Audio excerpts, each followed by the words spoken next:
5వ సంవత్సరంకి వస్తున్నాం. ఆ వార్షికోత్సవం అదేవిధంగా జనపాడి మనం పెట్టుకోవడం మీ అందరికి తెలిసిన విషయమే. ముందు అర్జెంటుగా మనకి గెస్టులు డాక్టర్ నరసింహారెడ్డి గారు వచ్చి ఉన్నారు. ఆయన వేరే ఆపరేషన్ కూడా ఉంది కాబట్టి ఆయన సందేశం ముందు స్టార్ట్ చేసి ఆయన గురించి రవిబాబు గారు 2 విషయాలు తెలియవలసి కూడా అవుతున్నవన్నీ చెప్తారు. ఆయన గురించి మన రవిబాబు గారు వివరించవలసి కోరుతున్నాం. ఈనాటి ఈ సమావేశానికి విచ్చేసిన అందరికీ, అలానే మమ్మల్ని ఆహ్వానించినటువంటి మీ కార్యవర్గానికి ధన్యవాదాలు తెలుపుతున్నాం. ఈరోజు మనం హెల్త్ టాక్గా care hospitals urologist doctor Narasimha Reddy గారు వచ్చున్నారు.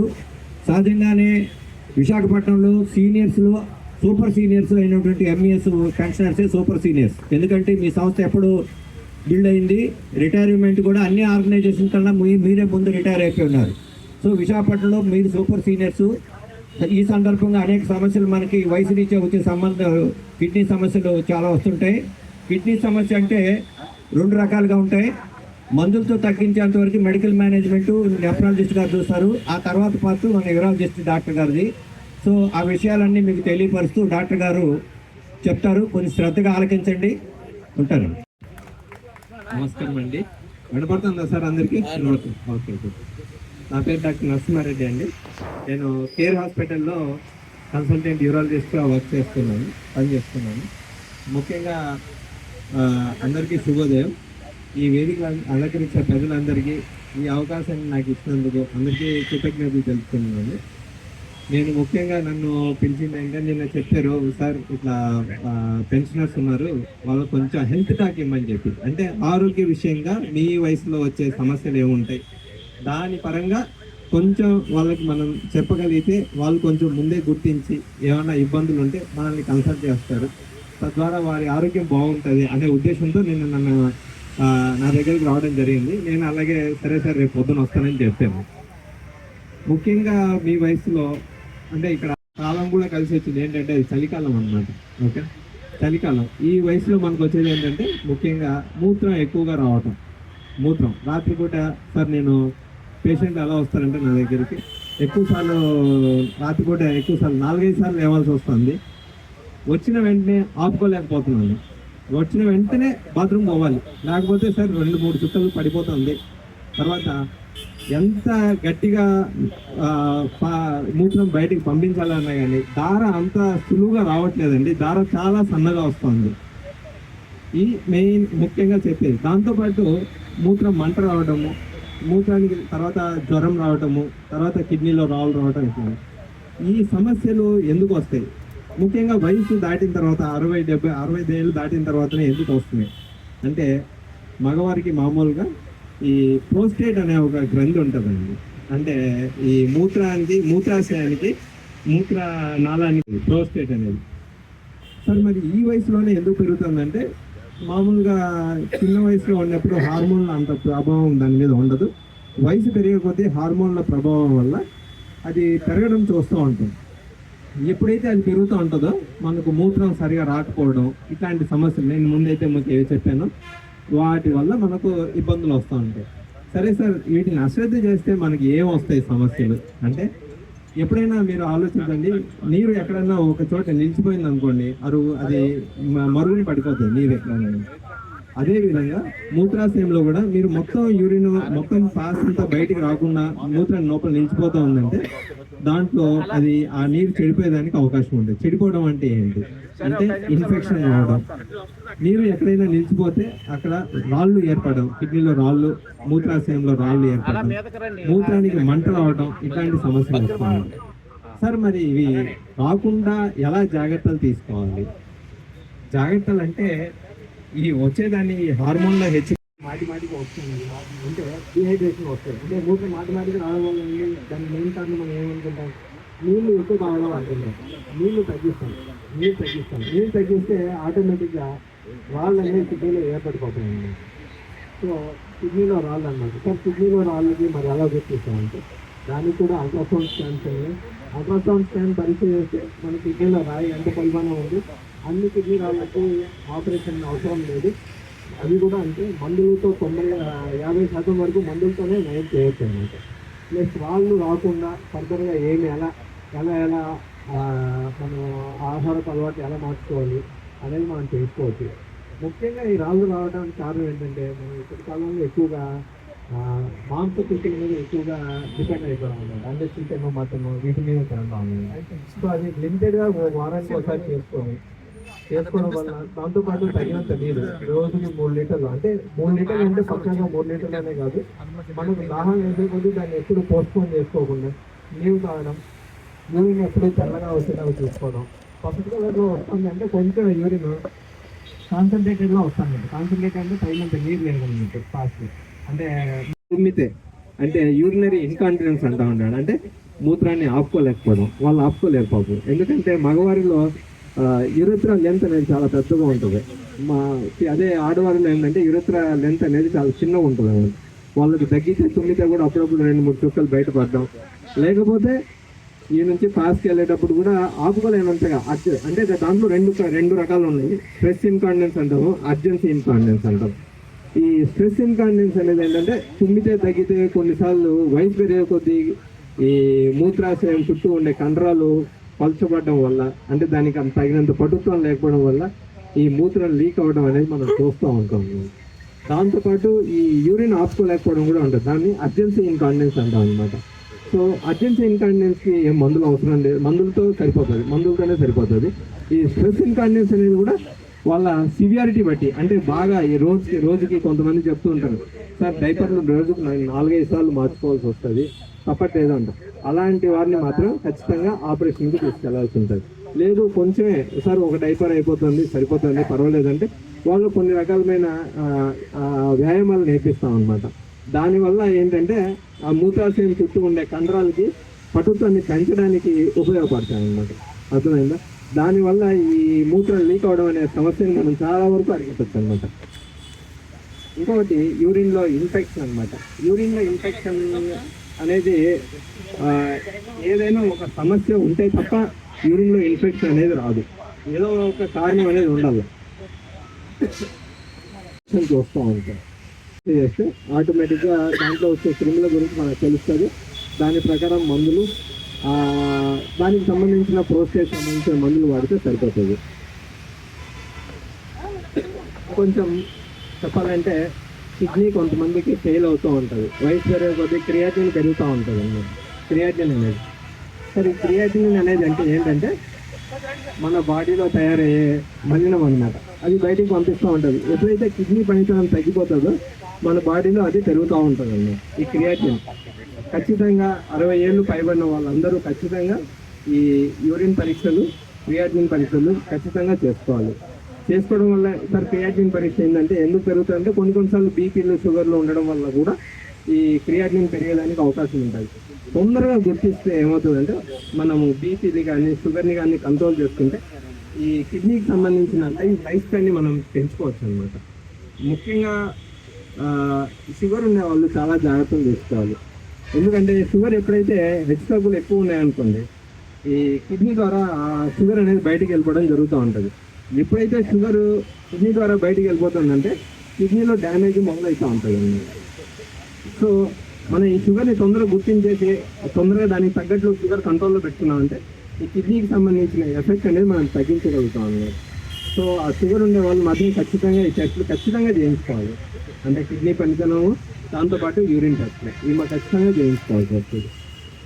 ఇంకా డయాలసిస్ మీద కొంచెం చిన్న ఆపరేషన్ చేయించుకోవాల్సి డయాలసిస్ మీద మెయింటైన్ చేస్తూ ఉంటాం వాళ్ళని. సో ఇది ముఖ్యంగా మనం మీ వయసులో ఉండే వాళ్ళు ఎక్కువగా వచ్చే సమస్యలు చూడడం. మీకు ఏమన్నా డౌట్లు ఉంటే నాకు చెప్తే దాని ప్రకారం నేను చేసేయగలుగుతాను. నమస్కారం.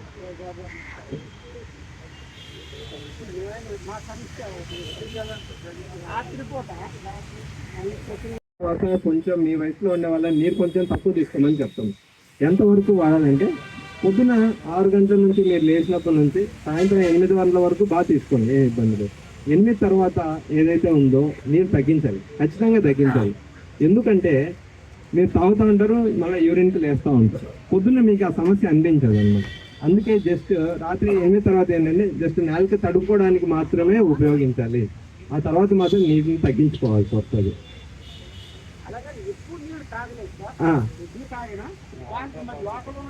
మీరు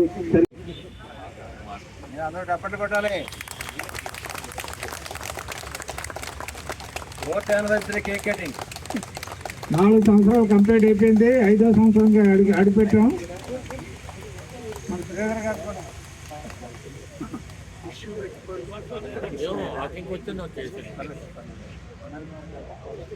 పెట్టండి, మీరు పెట్టండి.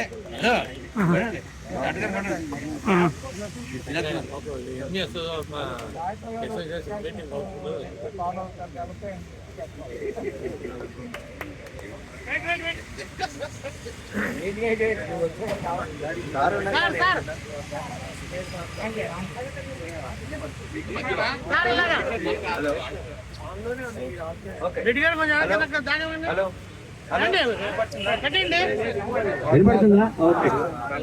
దారుణంగానే మీరు అందరికీ ఒక విషయం చెప్తా. ఎందుకంటే హలో హలో హలో ఇంకా అవకాశం కూడా డ్రైవర్ గారు రండి సార్.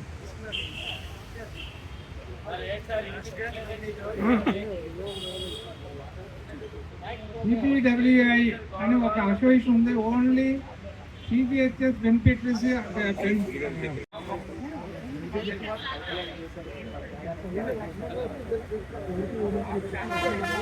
తీసుకున్నా బ్యాగ్ తీసుకోలేదా? తీసుకున్నా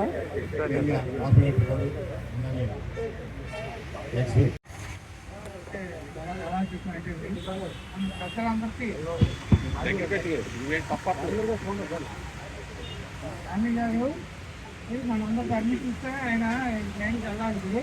ఆయన మంది తప్ప పర్మిషన్. బ్యాగ్ ఏంటంటే ఏం ఉద్దేశం అంటే మరోలా భావించద్దు. ఎవరైనా సరే ప్రతి ఒక్కరు డాక్యుమెంట్లు ఎక్కడ ఇంట్లో పెట్టుకోవట్లేదు. అలాగని వాళ్ళు బ్యాగ్ లేక కాదు, ఒక దగ్గర పెట్టుకుంటే ఈ బ్యాగ్లోని మన PPO copy, Aadhaar card, pan card మొత్తం అన్ని ఇందులో పెట్టేసి అలా ఒక దగ్గర పెట్టిస్తే మన ఫ్యామిలీ మెంబర్స్కి ఇవ్వడం జరుగుతుంది. ఇచ్చేస్తే ఇన్ కేసు నేనేమైనా అయినా సరే ఇది మీ పెద్దలకి చెప్పేస్తే ఇందులో అన్ని డాక్యుమెంట్స్ ఉంటాయి. అక్కడ ఒక్కడు మీకు మిస్ అవ్వకుండా అన్ని ఇందులో పెట్టి అది ఉంచుకోవాల్సింది జాగ్రత్తగా భద్రంగా మన బంగారం ఎలా దాచుకుంటామో అలా దాచుకోవాలి. ఈ బ్యాగులో ఇవన్నీ ఈ సందర్భంగా శ్రీధర్ గారి చేతిలో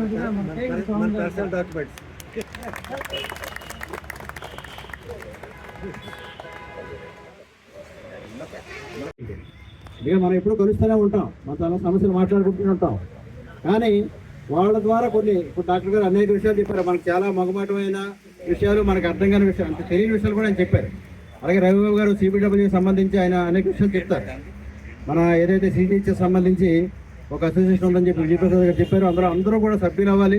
సభ్యులైతే మనం వాళ్ళకి ప్రోత్సాహం ఇచ్చినట్టు. ఈరోజు వాళ్ళు విశాఖపట్నంలో ముగ్గురు ఏదైతే CGHS beneficiaries welfare of India అనే సంస్థ ఏదైతే ఉందో ముగ్గురు పనిచేస్తూ ఉన్నారు మన వెల్నెస్ సెంటర్ రెండింటిలో కూడా. దేవన్ రాజు గారు, KVB స్వామి గారు, రవిబాబు గారు. వాళ్ళ ముగ్గురికి కూడా మనందరం కూడా పూర్తి సహాయ సహకారాలు అందించి మన తాలూకా సమస్యలు ఏమైనా ఉంటే CGHS సమస్యకు సంబంధించి వాళ్ళ ద్వారా మనం పరిష్కరించుకోవచ్చు. కాబట్టి మనకు 500 రూపాయలు పెద్ద ఎక్కువేం కాదు. కాబట్టి ఆన్లైన్లో వాళ్ళు ఏ రకంగా పేమెంట్ చేయమంటారో ఆ రకంగా మనం పేమెంట్ చేసి అందులో సభ్యత్వం పొంది ఆ సభ్యత్వం కార్డు కూడా మనం తీసుకోవాలని చెప్పి ఈ సందర్భంగా మీకు అందరూ కూడా రిక్వెస్ట్ చేస్తున్నాను. అలాగే మన అసోసియేషన్లో కూడా లక్కీ టిప్ తీస్తున్నాం సార్ మన శ్రీధర్ గారి చేతుల మీదుగా.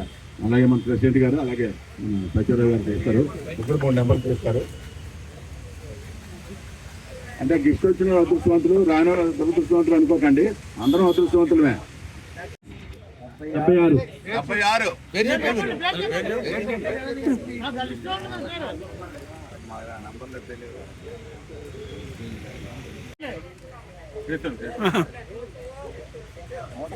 103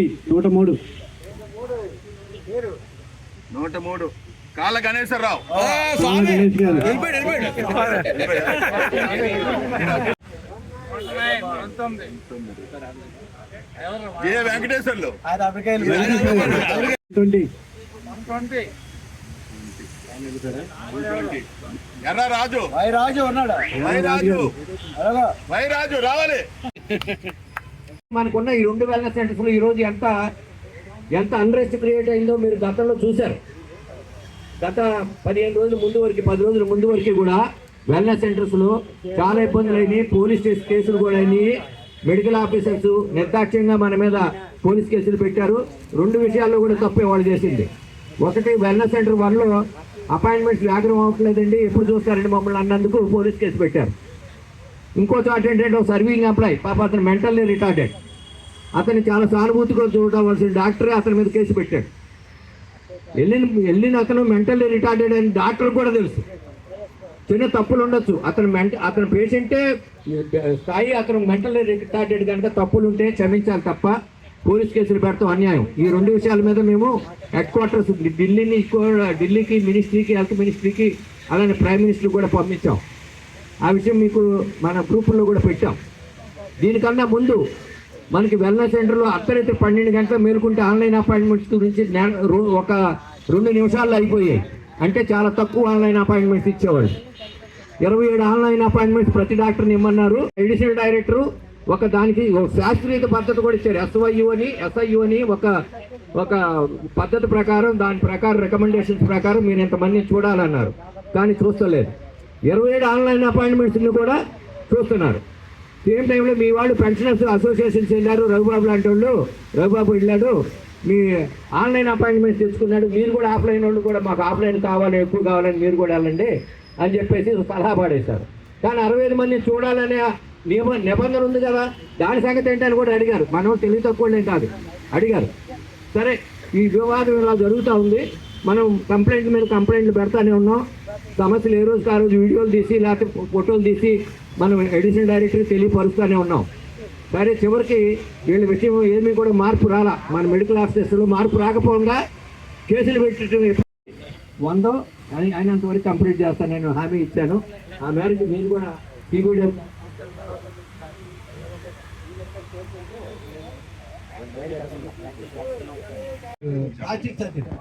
ఇవన్నీ కూడా 700 రూపీస్ ఈ services.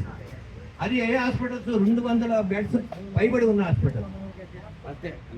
Ortho ENT, gynaecology, general medicine, ఇవన్నీ కూడా జనరల్ 350 రూపాయలే. కానీ మీకు ఇందాక చెప్పాలిగా, ఇంకో దగ్గర మంచితనంతో ఉన్నవాళ్ళు మన దగ్గరికి వస్తే అక్కడ వాళ్ళు మంచిగానే ఉంటారు. ఇక్కడ మంచి వాళ్ళు అయిన వాళ్ళు ఎక్కడైనా మంచిగా ఉంటారు, అక్కడ మంచిగా ఉన్న వాళ్ళు ఇక్కడికి వచ్చినా మంచిగానే ఉంటారు. ఇది మనం అర్థం చేసుకోవాలి. అది మనసులో ఉండాలి. ప్రాంతాన్ని బట్టి మారదు మంచితనం అనేది. కనుక అది అర్థం చేసుకుని ఎవరైనా ట్రాన్స్ఫర్ అయిపోయినా ఇది ఫలానా వాళ్ళ వల్ల జరిగిందనేది ఆలోచించాల్సిన అవసరం లేదు. మన సర్వీసులో ఉండగా మనం ఒక చోటలో అనేక యూనిట్లు మారాం. ఎందుకు మారాడు? అది మన డ్యూటీ. వాటి ప్రిన్సిపల్ ఎంప్లాయర్ చెప్పిన పని మనం చేయాలి అక్కడికి వెళ్ళి. అది మన డ్యూటీ. వాళ్ళ డ్యూటీ కూడా వాళ్ళు అలానే చేయాలి. దాంట్లో నిష్పక్షపాతం ఏం లేదు. దయచేసి నాకు ఈ అవకాశం ఇచ్చిన అందరికీ కూడా ధన్యవాదాలు చెప్తున్నాను.